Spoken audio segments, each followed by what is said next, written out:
Sauron cannot be dead. A lot of people seem to take Adar's words at face value, but I think it's more plausible the bad guy lied. Before I get into the lore, I want to explain how we can be sure Sauron isn't dead because of a camera technique called the Dutch angle. The Dutch angle is a type of camera shot that originated in Germany and it's been around for ages. It's meant to be off center to show something's not right or to give an ominous vibe in silent films, to let the audience know things are not as they seem. The scene before Galadriel interrogates Adar is of Isildur and his two buddies in good spirits after winning a battle. It's a feel good scene. Everything is going according to their plans. Isildur and Valendil are ready for more action. Everything looks to be good. Then we get the interrogation scene, and it's the complete opposite. The camera angle is unsettling. In the beginning of the scene, Galadriel is shown standing over Adar and he's looking up at her. That's meant to show that she's powerful, victorious, and in charge. Adar is chained to a pillar and is looked down on by her to make him look small and weak. But it's done in a Dutch angle, so we know that's not the case. And we later find out that Galadriel is in fact not victorious and not in charge. Adar is. He got Mount Doom to erupt and thereby created Mordor and uses the chaos that ensues to escape. There are three key things we need to pay attention to in the scene. 1. Galadriel is holding on to the package that Adar tried to escape with like a trophy. We later find out that it is not a trophy but a ruse. The second thing we need to focus on is Adar comparing Galadriel to the evil she is trying to destroy. He says perhaps the search for Morgoth's successor should have ended in Galadriel's mirror. Essentially, he's saying she's just like Sauron. That's also not true. We know from episode 4 that the Valors got her back. As Queen Miriel is shipping off Galadriel in an attempt to stop the doom of Numenor, the tears of the Valar, that is the white petals from the white tree, starts falling. That is a very loud way for the Valar to condemn the Queen's decision and back Galadriel.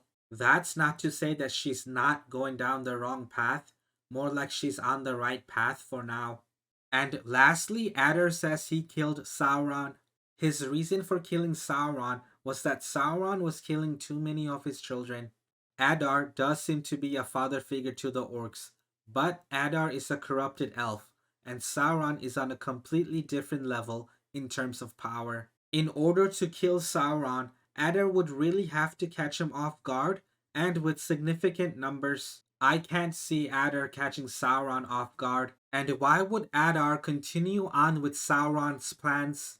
Yeah, sure, he'd be making a home for the orcs, but that would be exposing them. The elves would know exactly where to find them, and he alone cannot stand against them.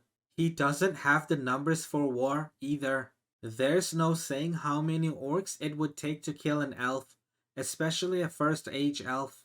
First age elves are literally built different. They are way stronger than the elves in the Lord of the Rings, which is in the third age. And there's more than enough of them in the Rings of Power to defeat Adar.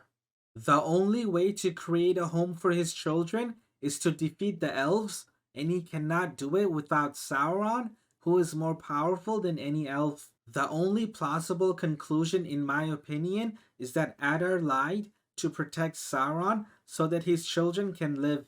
Everything else in that interrogation scene is the opposite of what it seems, so why would Adar's words be any different?